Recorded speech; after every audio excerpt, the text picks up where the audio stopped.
Good afternoon. We'll have some clouds start filling in as we head through this evening. Otherwise, a high near 51 Sioux Falls, 50 in Aberdeen, 53 in Pierre, and 50 in Rapid City. Then for tonight, we could see a few light sprinkles in eastern KELOLAND with a low near 35 Sioux Falls, 30 Aberdeen, 29 in Pierre, and 24 in Rapid City, with a chance of light rain showers coming tomorrow. We'll take a closer look at the timing of those in just a little bit as we begin midday in KELOLAND. Live from KELOLAND Media Group, midday in KELOLAND.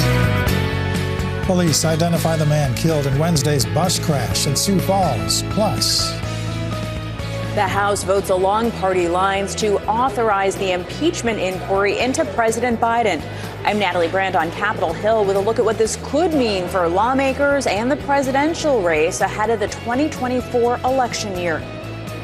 Good afternoon, and thanks for having us in. We now know the name of the person killed by a Sioux Falls school bus early Wednesday morning.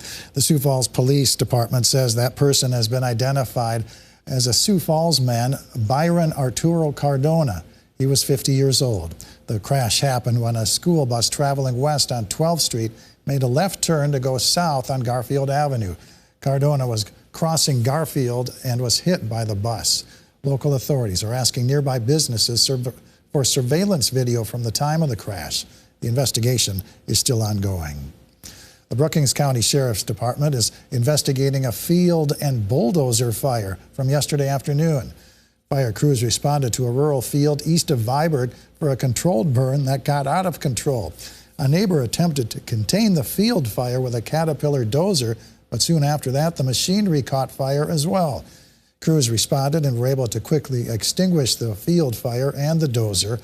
It received extensive damage, estimated to be $100,000. Turning now to our first look at your midday forecast with meteorologist Megan Chetta. Megan, sounds like we're going to get a little bit of a break from our long dry spell, right? We do have a chance of a few very light rain showers as we head into tomorrow, but they're going to be just that, very light. Right now we have sunshine and 49 degrees in Sioux Falls, a south wind at 14 miles an hour. We have thicker cloud cover in Rapid City at 44, south winds at 24 miles an hour. Here is a look at our current temperatures. We have 47 in Yankton, 46 in Brookings, 44 in Aberdeen, 48 in Phillip, and 31 in Custer. We have a south wind right now at 15 to 30 miles an hour with the stronger winds mainly in central and western South Dakota. And we've been seeing some wind gusts in the past hour reaching 30, even nearing 40, like in Winter with that gust of 39. We have a few clouds working their way through western South Dakota as well. Nothing is coming out of those clouds yet in our area. We're watching that chance of a few very light rain showers in eastern KELOLAND late tonight and tomorrow morning. So for today, we'll see those clouds start to fill in as we head through the afternoon and into this evening. 51 the high for Sioux Falls, 50 in Aberdeen, 53 in Pierre, and 50 in Rapid City. Then for tonight, the strong winds die down, will be partly to mostly cloudy, 35 the low in Sioux Falls, 30 in Aberdeen, 29 in Pierre, and 24 in Rapid City. And for your day tomorrow, on and off chances for very light rain showers, mainly in eastern KELOLAND. We'll keep our winds mostly light, 45 the high for Sioux Falls, 41 in Aberdeen, 44 in Pierre, and a windy 49 in Rapid City.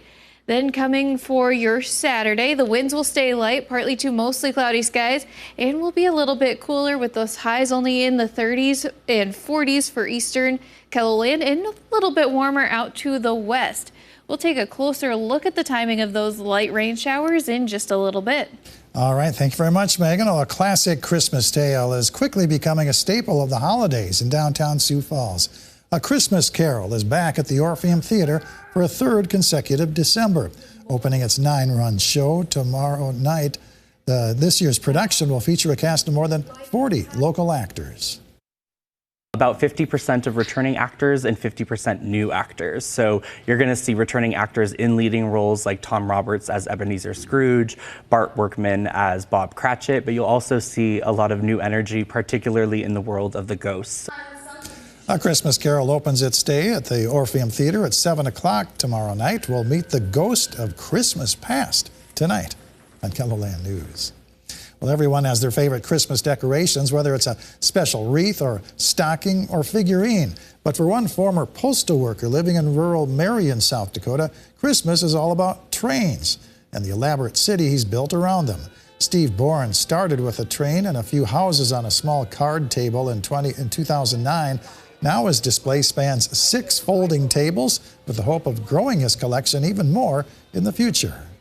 Right now we're missing the hospital, which we would like, and we're missing a school bus, a bigger school bus. The one we have is kind of small.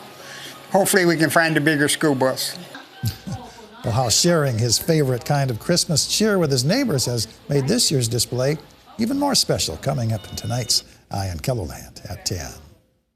A baseless political stunt. That's what President Biden is calling last night's vote in the GOP-led House of Representatives to begin formally investigating him for impeachment. Republicans say they're pursuing the truth. Natalie Brand is on Capitol Hill with more on what it could mean for the 2024 presidential election. House members leave for the holidays today, but Republicans say they'll return in the new year with new powers to investigate President Joe Biden. The resolution is adopted. House members voted along party lines Wednesday to formally authorize the GOP-led impeachment inquiry. I think that sent a message loud and clear to the White House.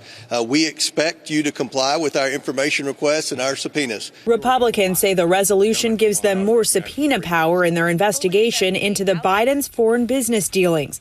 The White House and Democratic lawmakers say the year-long investigation has not turned up any evidence of wrongdoing by the president. The do-nothing Republican Congress has visited upon the American people chaos. Hunter Biden refused to testify behind closed doors Wednesday, but gave a statement and offered to testify publicly. Republicans do not want an open process where Americans can see their tactics. The vote this week puts members on the record on this issue heading into a major election year when all 435 seats in the House and President Biden are on the ballot.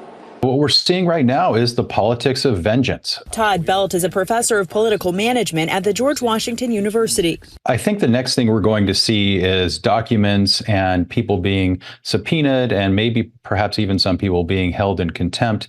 And there's going to be a lot of muddying the waters if they don't find any sort of smoking guns. With razor-thin margins in the House, both parties believe the inquiry could benefit them politically next year. Natalie Brand, CBS News, Capitol Hill.